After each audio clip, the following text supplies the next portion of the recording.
ولا القطايف ولا جوهره كما كنقولوا حنا هنا في مكناس. عندنا ناخذوا منها نص كيلو ديال الورق ديال البسطيله، كناخذوا في الحجم ديال المقلاه اللي غنقليو فيها، ولا كنقطعوا ديك الوراق اللي عندنا على حسب الحجم ديال الورق ديال المقله اللي غنقليو فيها. كناخذوا من هاد نص كيلو كناخذوا 4 ديال الحبات كنخليوهم جانبا، كنقليوهم في الزيت سخونه ودغيا دغيا كنقلبوهم لاله سناء باش ما كيتحرقوش. من نحطوهم فوق ورق نشاف، وما بين كل ورقه وورقه كنديروا ورق النشاف وما كنضغطوش عليها باش ما تهرس ليناش. ديك الورقه د البسطيله ما كنضغطوا، ملي كنجيو نحطوها فوق الورق النشاف ما كنضغطوش عليها باش ما كتهرسناش. ندوزو نخليوها تستقطر وندوزو نوجدوا لا كريم. لا كريم عندنا فيه في واحد كاسرونه كناخذوا 4 ديال البيضات، نديروا 400 غرام ديال سنيده، كنخلطوهم مزيان بالفويح حتى يرجع اللون ديالهم بيض. من بعد كنزيدوا عليه 4 ديال الفاني، 150 غرام ديال النشا، حنا كنحركو. كنزيدوا 1 لتر ديال الحليب بارد مع التحرك حتى تتمزج العناصر، وكنديروه فوق النار هادئه مع التحراك، ما كنحيدوش محداه حتى تيبدا يعقد، ما نخليوش يعقد بزاف، غير يبدا يتجمع لينا. هاد الكريم باتيسير هذا ديالي كيجي زوين. بغات السيدات ديال الكريم باتيسير ديال الحليب و كريم باتيسير غبره ديروا ماشي مشكل، ولكن هذا حيت غنمشيو فشي حاجه تقليديه نمشيو فعلا مغربيه. نعاود لك لا كريم. ان شاء الله تفضلي. عندنا فيه 4 ديال البيضات كنديرهم في كاسرونه، كنزيدوا عليهم 400 غرام ديال سنيده، كنخلطوهم مع بعضهم بالفويح حتى تيرجع اللون ديالهم بيض.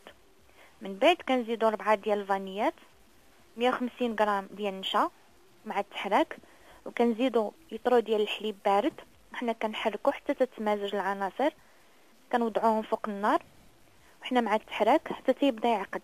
غيعقد كنزولوه، وخارج النار كنسموه بقشور ديال حامضه محكوكه، واحد المعلقه كبيره ديال الزبده، وكنبداو نحركو حتى تذوب لينا ديك الزبده. كناخذوا الغطار اللي غنقدموا فيه مباشره، كنحطوا الورقه الاولى ديال البسطيله وما كنضغطوش عليها نهائيا، كندهنوها بشويه ديال لا كريم باتيسير، وكنرشوها بشويه ديال اللوز مقلي ومهرمش.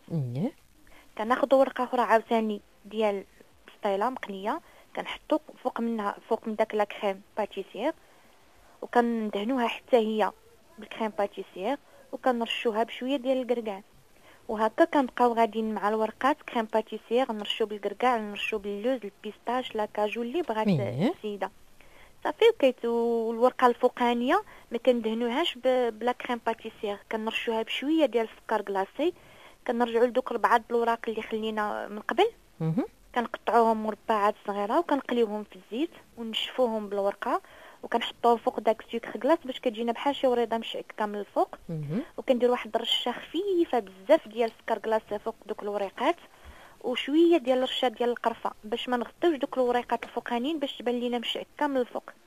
واخا ندوزو نعطيك واحد المهلبيه. هاد الدسر كنحطوه في الوسط، وكنحطوا زليفات ديال المهلبيه في الجناب، او كنحطوا غير هاد الدسر، وكتحيد تهز السيده هاد الكنافه، وكنجيبوا طبسيل. دابا داك راه كاينين بحال بياس مونطي هما خاصين بلي دسر ديال الزاج. كيكون طبسيل كبير من التحت، وفوق منه طبسيل صغير، فوق منه طبسيل صغير منه. كدير الفواكه في داك الطبسيل الكبير واللي فوق منه واللي فوق. انا كنوصل لك الفكره حتى كيدير تقدم الطبله فعلا. كيكونوا بحال دوك الفراقه ديال الحلوه اللي كنفرقوا بها. فوالا هذيك تنديروا لها دسر تما، وكنلعبوا على الالوان. ما نحطش دسر كله في بلاصه وحده، ندير هنا فريز، هنا تفاح، هنا بنان، هنا كيوي، باش كتجي ديك بحال بيس مونطي كلها عامره. وفي الجوانب كنحطوا المهلبيه.